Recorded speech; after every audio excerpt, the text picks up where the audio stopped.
O aming Diyos, tinataas namin sa iyong kinalalagyan sa ikapitong langit ang panalangin ng aming kaligtasan. Talastas namin ang iyong walang hanggang kapangyarihan at alam namin na ikaw ang siyang tanging makapagliligtas sa amin laban sa anumang sakuna at kapahamakan.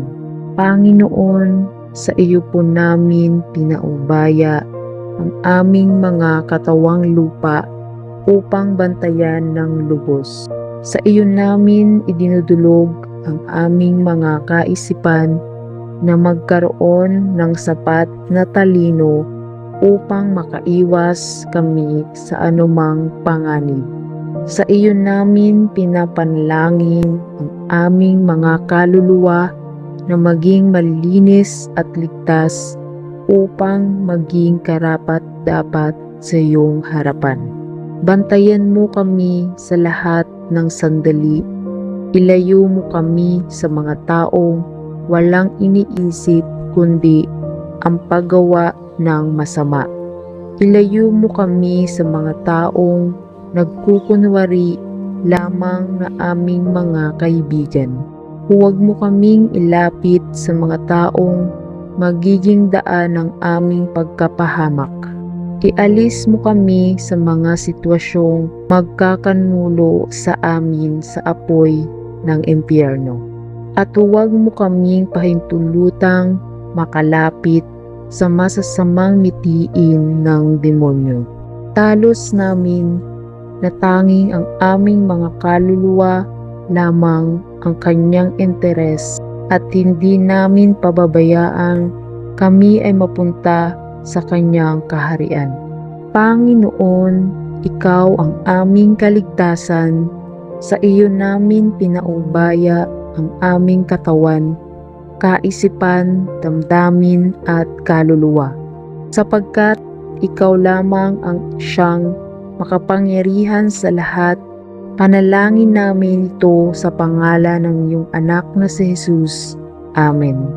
Ang Panginoong Diyos ang ating pinakamabisang doktor sa lahat ng ating karamdaman, sapagkat walang imposible sa Diyos at ang lahat ng sakit at karamdaman ay kaya niyang pagalingin sa isang iglap lamang.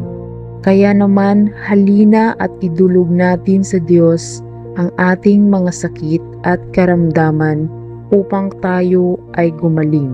Santiago chapter 5 verse 15. At ang panalangin ng pananampalataya ay magliligtas sa may sakit at ibabangon siya ng Panginoon, at kung nagkasala siya ay ipatatawad sa kanya.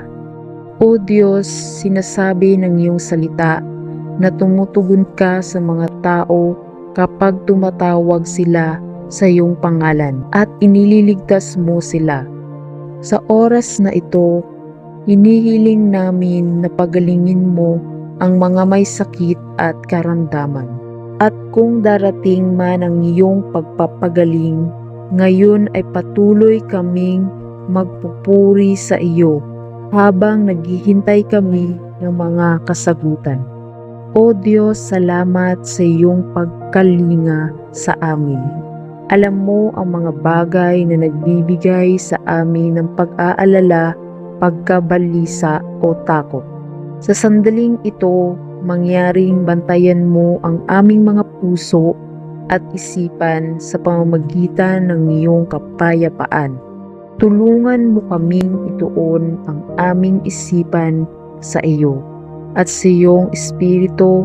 Salamat sa iyong pangako na nagbibigay mo kami ng buhay at kapayapaan. Makakapahinga kami dahil inililigtas mo kami. Jesus, salamat sa pagtatagumpay mo sa mundo. Dahil doon maaari naming maranasan ang pagkakaisa sa iyo. Tulungan mo kaming makita ang lahat ng mga paraan kung paano kang kumikilos sa aming kapaligiran. Ilapit mo kami sa iyo at tulungan mo kaming ituon ang aming mga mata sa kapakanan ng iba. Nais naming maranasan ang iyong kaharian dito sa lupa tulad ng sa langit.